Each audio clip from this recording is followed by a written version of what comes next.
Hello friends, welcome back to EduTap Himachal Pradesh Administrative Services channel. In today's session, we are going to continue with our economics session lectures that we usually have it on our Fridays, that is at morning 10 a.m. So in this session, we will be talking about the various economic indices that are frequently released by the Indian government, which will help you analyze, measure the inflation rates comparing the different indices. So before proceeding ahead, I would like to give you a brief glimpse of the supply chain. This is an agricultural land.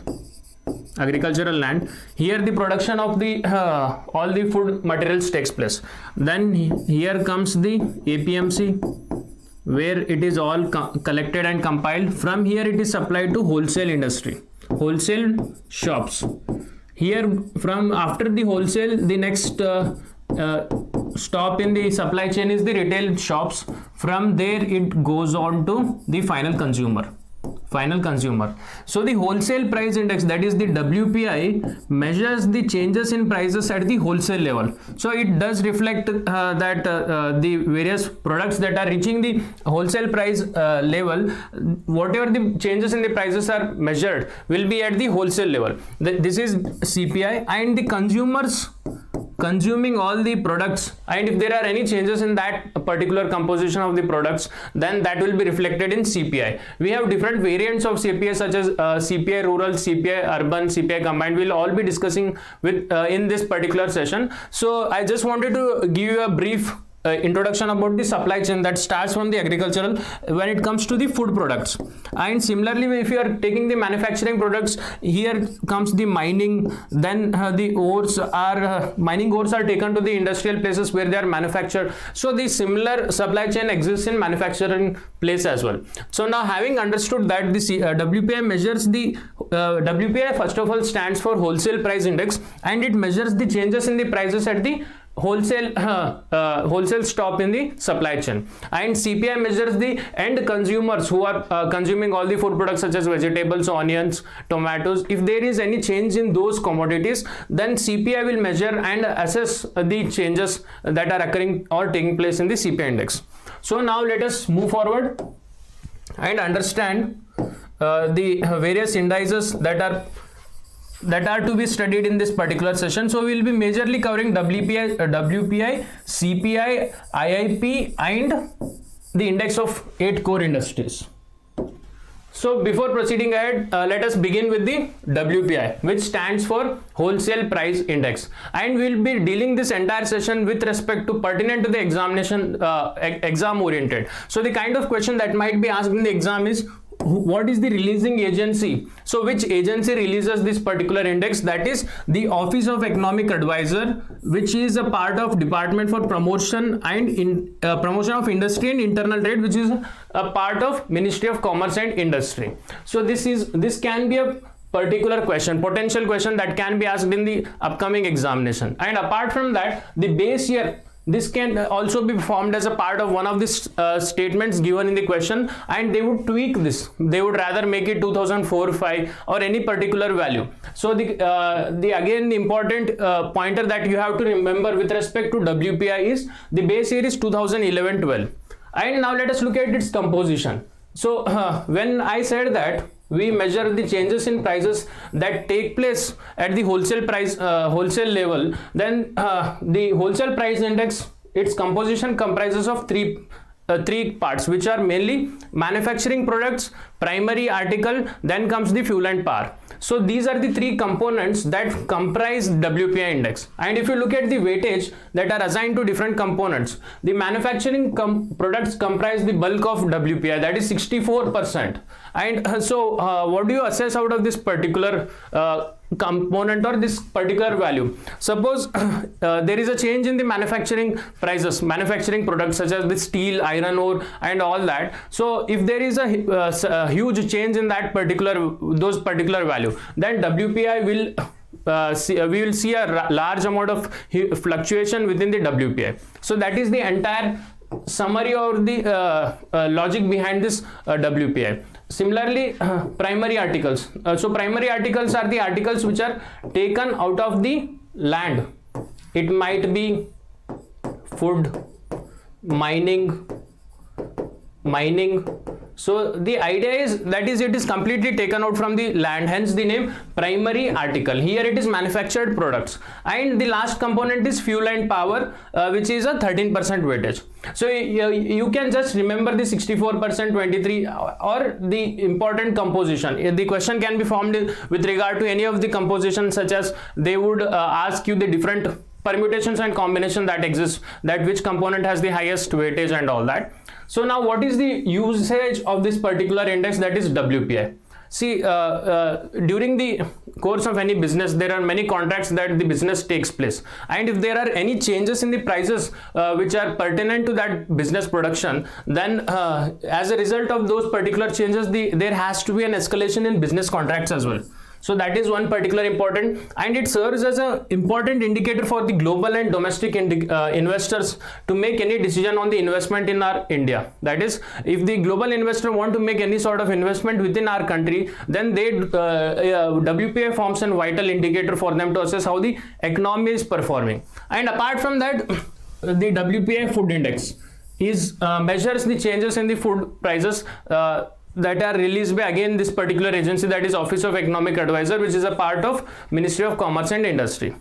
Now, having seen WPI, let us move on to the next part, that is CPI. So I have already told you that CPI is a part of the index that is measuring the changes at the consumer level, and it has three components. One is the rural, urban, and combined. So see, the people in rural areas, they have their different demands, and similarly people in urban areas, they have different demands. Different demands as in the sense they for example, I would like to quote an example. Most of the people in rural places, they have their own household, but if you take the same scenario in urban, most of the people come there and they stay in a rented places. So all the urban people, whatever expenses can be made by the urban people is computed within this particular index CPI urban, and similarly the logic holds for CPI rural. So and there are 6 components. We will be looking at what are the 6 components that comprise the CPI rural. So that sums up that all the sort of expenses that the rural people make would definitely fall within these 6 components, and similarly is the logic for urban and the combined. So we will be measuring those changes. So any changes in this particular index would be reflected in the CPI. So first of all, CPI rural, the releasing agency is National Statistical Office, which is a part of Ministry of Statistics and Program Implementation, and the base year is 2011-12. So you need not put a lot of effort. See, it is the releasing agency and the base year is common for all the 3 variants of CPI, that is rural, urban, and combined. Now let us look at the basket, that is the different components or components that are used for measuring this.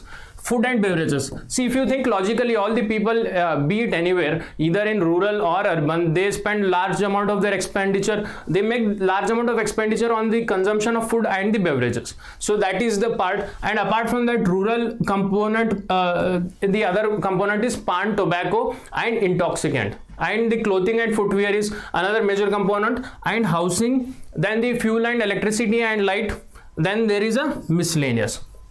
So these 6 components are common with regard to the rural, urban, and combined basket. But the weightages are different when it comes to, because if you see rural people tend to spend a lot on food and beverages vis-a-vis the urban people. Hence the weightages are different. You need not get into the weightages. You have to just remember these 6 components. That would be more than enough for your particular examination. And if you look at the urban, rural, since everyone has their own house, so the weightage given here is 0%. So housing is not covered in rural, and here let us look at the combined now. So this is the combined. So the combined base year is 2011-12. Again the base year is 2011-12.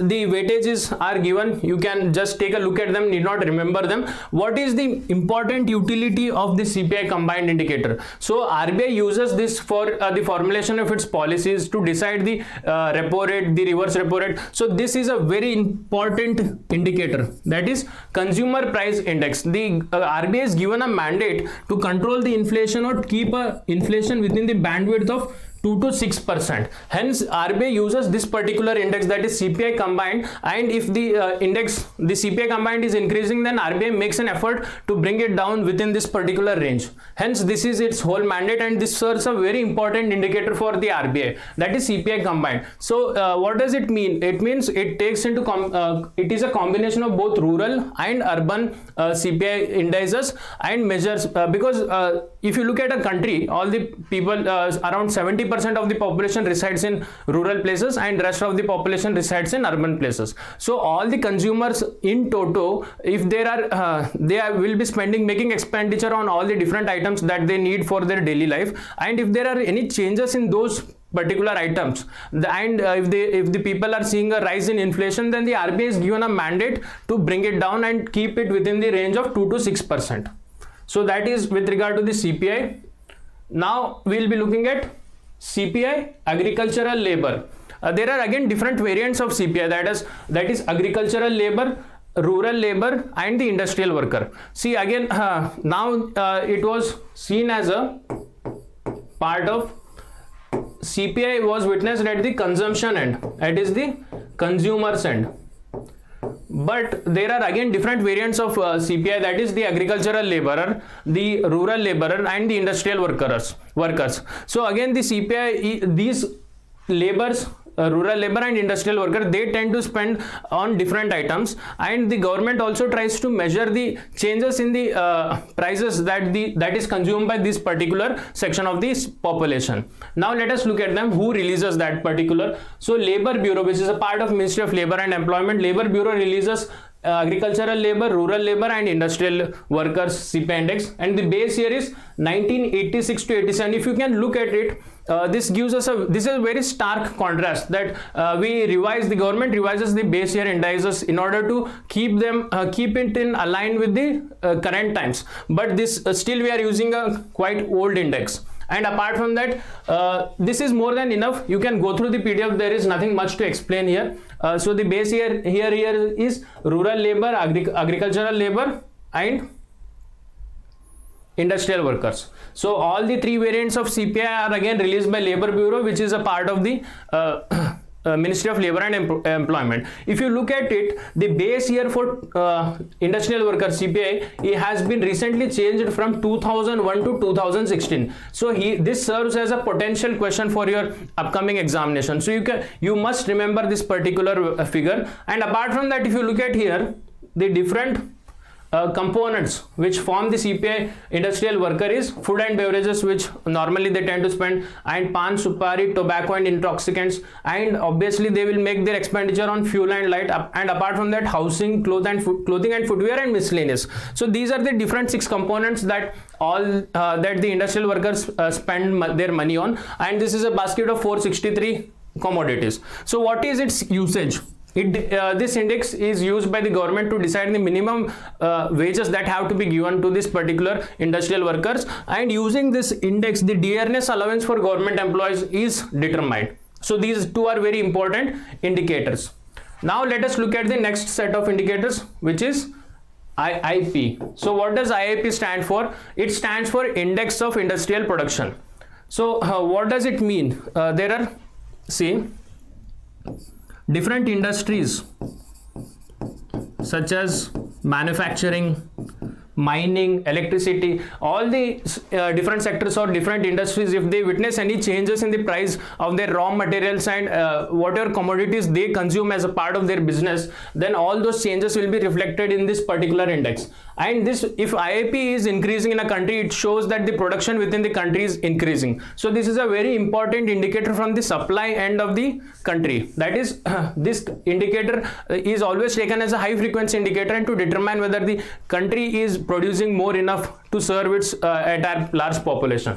and the releasing agency here is again National Statistical Office, which is a part of Ministry of Statistics and Program Implementation. The base year is 2011-12. This is a very important figure. And the different components are manufacturing, mining and electricity. So there is a acronym which you can remember. If you tend to forget in the exam, it is a MME. So IIP, if the question is asked with regard to the IIP, then you remember MME, that is manufacturing, mining and electricity, and the different weightages are given. You can just go through them. If you it need not be this might not be asked, but still for your own information you can go through it. And apart from that, now let us look at the last indicator, which is last index, which is index of 8 core industries. See, IIP, which comprises of many industries, out of which these are 8 core industries. So 8 core industries, and the releasing agency is Office of Economic Advisor. See, Office of Economic Advisor, which is a part of Ministry of Commerce and Industry, comes up with two important indices. One is the WPI and the other one is the 8 core industries. So you have to remember this, and rest all are compiled by the NSO, which is a part of MOSPI. So you can remember this. And apart from that, the base year for IIP, that is index of 8 core industries, is 2011-12. If you look at the 8 core industries, which are very essential for the growth of a country, and see, these are the three important industries which form part of IIP. And if you look at again, these 8 industries are a part of these industries which form a 40%, such as it has given here. The weightage here is given: petroleum, refinery, electricity, steel, coal, crude oil, natural gas, cement and fertilizer. You can remember this through this acronym, that is RACE, CC, NCF. That is, R stands for refinery, E stands for electricity, S stands for steel, and coal and crude oil. You might be confused because there are two C's, but you have to realize that India is still in its own growing, it is in the path of developing country. Hence the coal is still a major requirement for its country. Hence coal comes first, then comes the crude oil. After that, the natural gas, cement, fertilizer, and the different weightages are given here. So these all indices are very much important or essential for the to measure or assess the growth of a country. So friends, that's all we had in this particular session. I hope you enjoyed this particular session, and if you have any topics that you want me to discuss in the upcoming sessions, please do mention it in the comment section. So that's all we have in this particular session. Thank you, friends. And these all before I end this session, these all indices are used on this particular index, that is Laspeyres formula. Laspeyres formula. So all these indices are calculated on this particular formula, Laspeyres, and this is it is the image of Laspeyres, who is a German economist. So you need not get into that particular detail, but this much information is more than enough. So friends, that's all we have in this particular session. Thank you.